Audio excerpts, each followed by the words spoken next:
Good morning guys, and welcome back to Damo Drives, bringing real reviews to real people and answering some of those questions other channels might not talk about.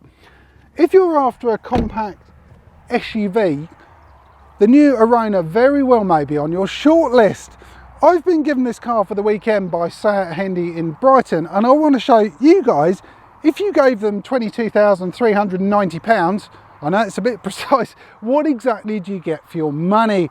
Well, the model I've got for the weekend is the 2022 Seat Arona Xperience DSG 1 litre with 110 brake horsepower, finished off in this rather nice dark camo colour. Contrasting roof as well, 17-inch alloys. So we're going to go over this car in quite a bit of detail and try and make the decision, is this car right for you? Now, something I like to think of this car, well, it's a bit like a Swiss Army knife.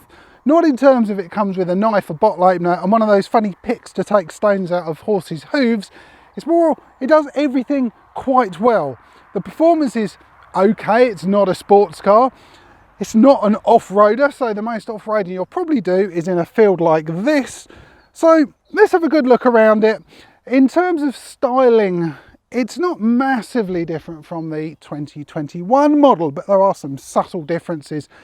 I'm not going to go over just the differences, I'm going to go over everything, because you might not know anything about any of the Arona range.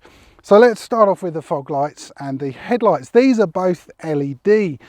We've got brand new fog lights, in fact, for the 2022 model at the moment on this model. In, I think it's about 3 months, so somewhere beginning of 2022, fog lights on the Xperience model are going to be non-standard. You have to go for the Lux, which is the one above it. Not fully sure on why that's happening. So if you do want one with fog lights in this range, get in there quick and give them a ring. Across in the middle, we've got a really nice grille here, new Seat badge in the middle, chrome surround on there, and then lower down to give it maybe a bit more of a rugged feel, we've got a different color-coded front bumper here, and I think it looks pretty smart overall. Down the bottom as well, we've got a radar, and that's for the host of safety features this car's got, including active cruise control. But we'll talk about that once we're out on the road, rather than standing in this field. But overall, like I said, it looks pretty smart. This particular model has got 17-inch wheels as standard. There is an option for 2 new styles of 18, and if you went for the model above this, the Lux, or went for the FR Sport, that would also come with 18-inch as standard. But I don't think it matters too much.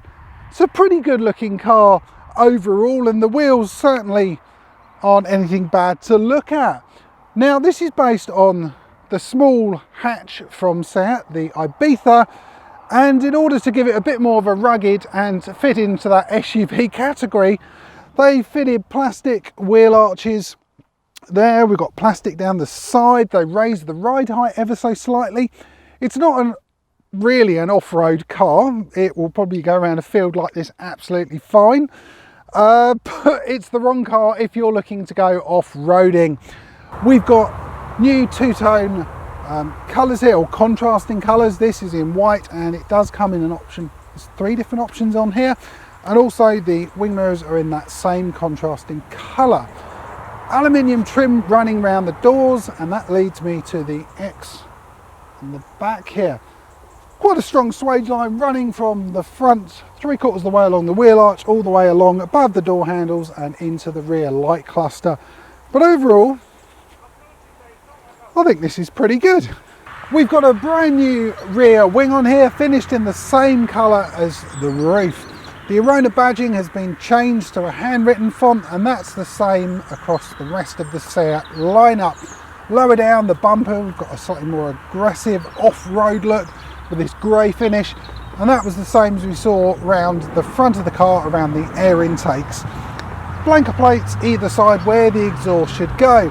Now, I'm not a massive fan of that particular look.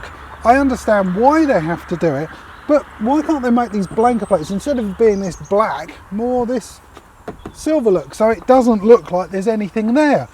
The reason they do it is because this bumper is used across all of the cars in the Arona range, and you're not going to build new rear bumper sections for every single model. It would cost a fortune, and I'd rather save a few hundred or maybe even more pounds with these black sections. But overall, pretty good looking for the back. Now the boot, let's have a look in there. Now in here we've got 400 litres of storage. That is a lot more than the Ibiza it is based on, and in fact it's more than its bigger brother, the Seat Leon. So that's really good news for you. We've got a couple of tethering points on either side, split seats, so it's a 60-40 split. So if you have got more things you need to get in here, you can flip those seats down. A light over on the right hand side. Now something that will please some people, I've had it in comments and other videos, is the removal of the spare wheel. And under here there is one, it's got a proper one. Yeah, so well done Seat on fitting that, but I'm not sure how many people actually fit their own spare wheels. They probably call out the RAC or the AA or one of the breakdown services. But overall, it's a good usable amount of room. So there we go guys, that is the outside of the Arona. Let's hop in the back, we'll see what rear passenger space is like, then we'll hop in the front and then we'll go for a drive. So welcome to the back of the Arona.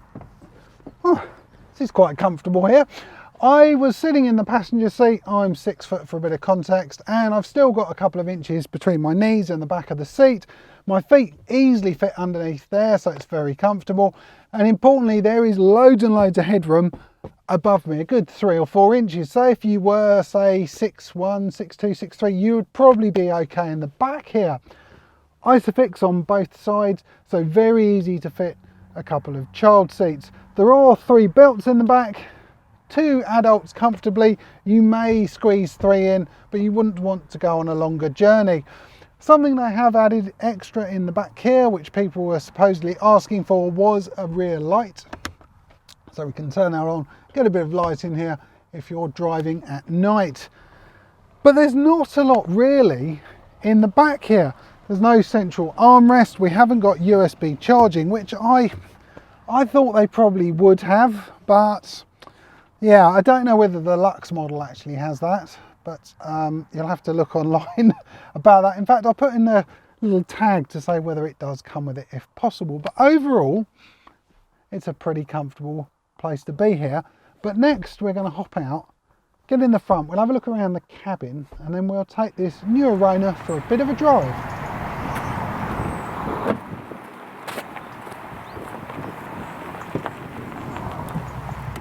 So welcome to the inside of the new Arona. Having keyless start is great because it means I can put my keys somewhere, and I'm going to put it in this box here under the armrest. Good amount of storage in there, and we've also got a sliding top so you can position your arm on it as you want. Underneath the air conditioning controls, we've got a rubberized area for the wireless charging for your phone, so I'm going to put mine in there. And the other great thing is it does support wireless Apple CarPlay and wireless Android Auto. So already this is looking very promising in here. I'm going to start the car so the infotainment system comes on. Pulsing red start button, press that and everything will come on. I think it beeps at me, caution engine running. I'd say the fact I've pressed the start button and the engine noise gives it away, but never mind. Now, this being the sort of middle of the range version of the car, we've got a small TFT screen in the middle of the instrument binnacle. You can customize what you see in there, everything from the speed limit, what's on the radio, the map. There's lots and lots that can go in there. But the FR Sport and the Lux version of this comes with a completely digital dash. And personally, I think that looks a lot better. This is, again, it's functional but not particularly fancy. We'll discuss that a bit more later on. Now, the infotainment system has come on. It's gone straight into my Apple CarPlay because that's what I've already been set up and I was using that earlier on. But we'll go back to the Seat version. So we'll press this little flag up here and that's taken me to the inbuilt sat nav on the car. We've got shortcut buttons across the bottom, so jump to the radio, the phone. There's also one there to jump straight into my Apple CarPlay. If you press these 3 slashes, it jumps to like a main menu where 3 tiles are shown at the time with different bits of information. Press it again, these 3 squares, or 4 squares, I can't count, and it goes more sort of a traditional thing you'd see on your phone. So you get these widgets and you can easily jump in, and I think this one is easier to navigate around, doesn't look as fancy, so that's probably actually the one I'll be using. Now I head over to the steering wheel. This has got a lot of the functionality that you use on a regular basis rather than using the infotainment system. I try not to use that very often because it is a bit, well, it's a bit fiddly to say the least. It's not bad, but there are better ways of using non-touch controls and using what's on the steering wheel. So over here we've got a way of controlling the cruise control, all the settings with the safety items. Controls over on the right, they change what's in the middle, and we'll look at that a bit later on. Volume control. That's very, very simple.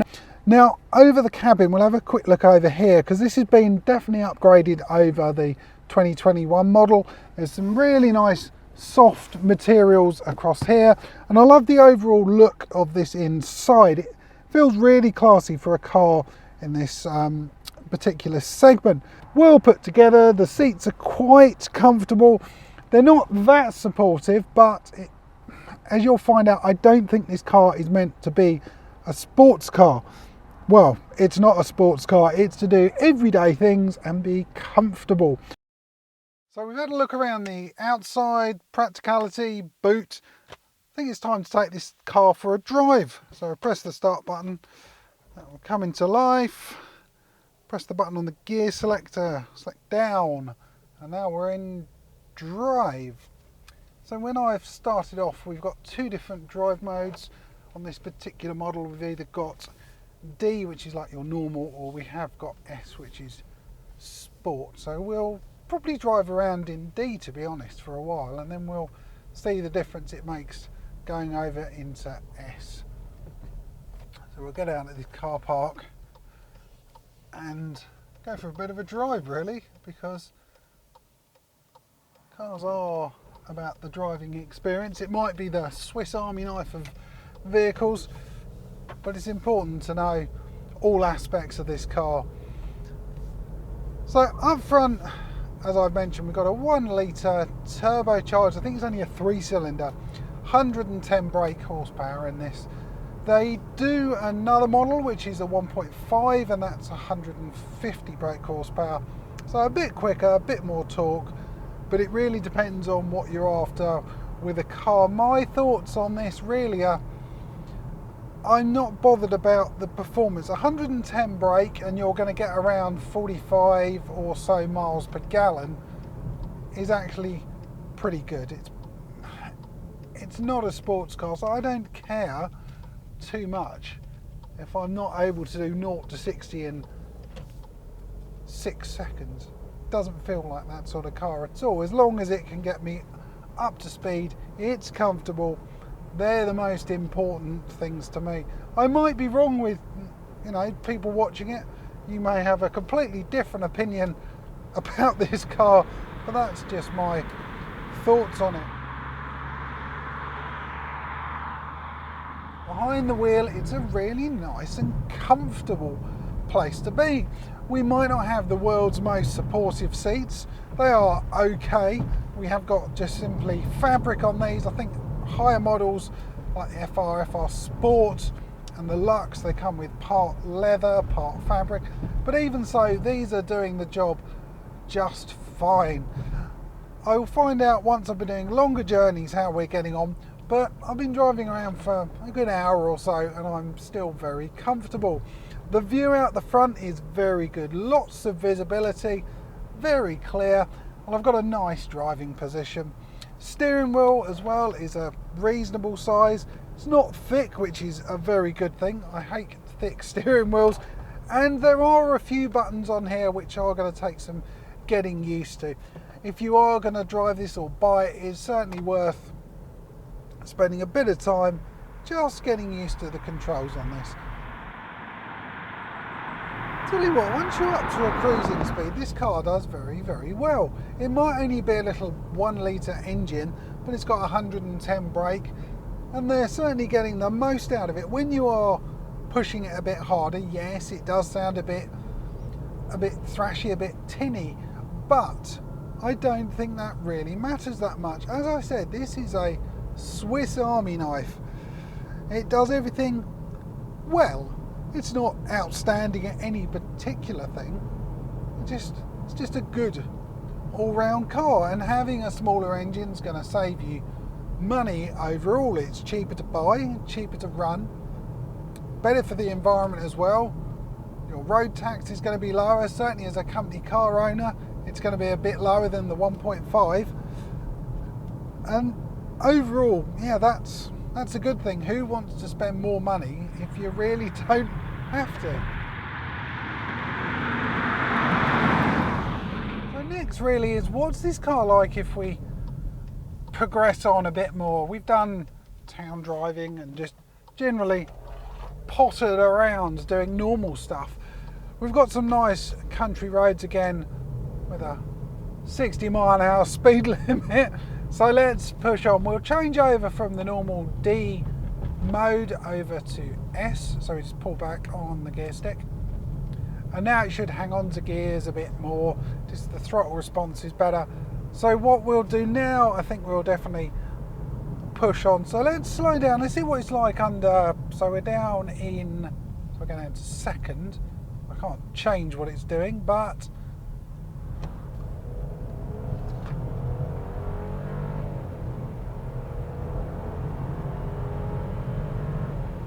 gets there.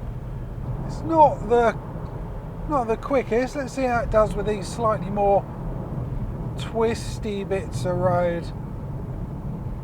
It's slightly bumpy. Absolutely fine. I'm able to keep my foot down. I'm not having to brake for them, which is definitely a good thing. See how the brakes are. I've got a hard turn here. Hard on the brakes. Trail round and accelerate hard out the other side. To be honest, this is doing really well. Acceleration's not anything to write home about, but the chassis seems to be handling things quite well. A bit skitty under braking there, but that was hitting a pothole. And we're off again. So you can, bit of body roll there slightly, but that's to be expected. Yeah, if you do want to push on, it's perfectly capable of doing that. Hard on the brakes again. So can you have some fun if you really want to? Yeah, within reason, I should say. It's not going to set your world on fire, but it's still happy enough when you do want to push on. It's the acceleration that suffers more than anything, but it's only 110 brake horsepower. But yeah, it's not bad at all.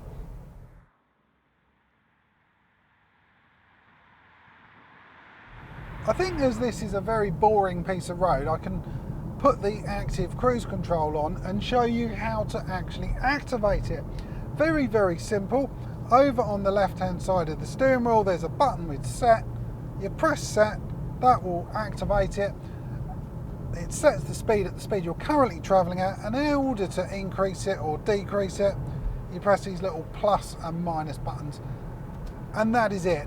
So I just sit here, I don't need to brake, don't need to accelerate, and it will keep me a safe distance from the car in front using the radar that I showed you on the front bumper at the beginning of the video.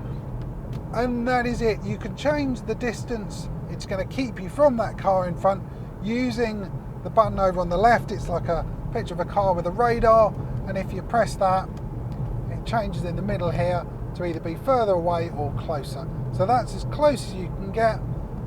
So I'm going to put it on the middle because it's starting to get a bit damp and I want a safer distance.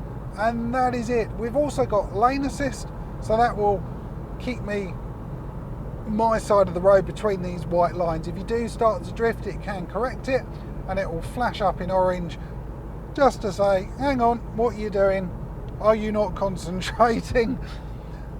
Top of this as well, we've got the traffic sign recognition, which shows you the speed of the road that you're currently on. Now, I think that's quite a useful thing to have.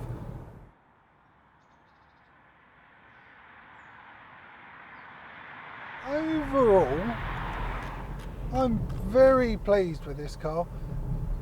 It's a good value vehicle. I mean, £23,000. You can spend a couple of thousand more, a couple of thousand less, depending on what you want.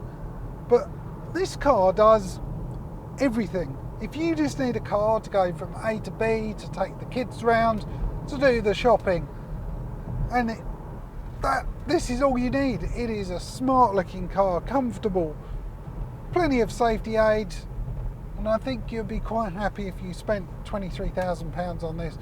Being a Seat as well, it's well built, it's part of the Audi group, so residuals as well when you come to sell this thing should be pretty high as well. So overall, I'm going to give this a big thumbs up.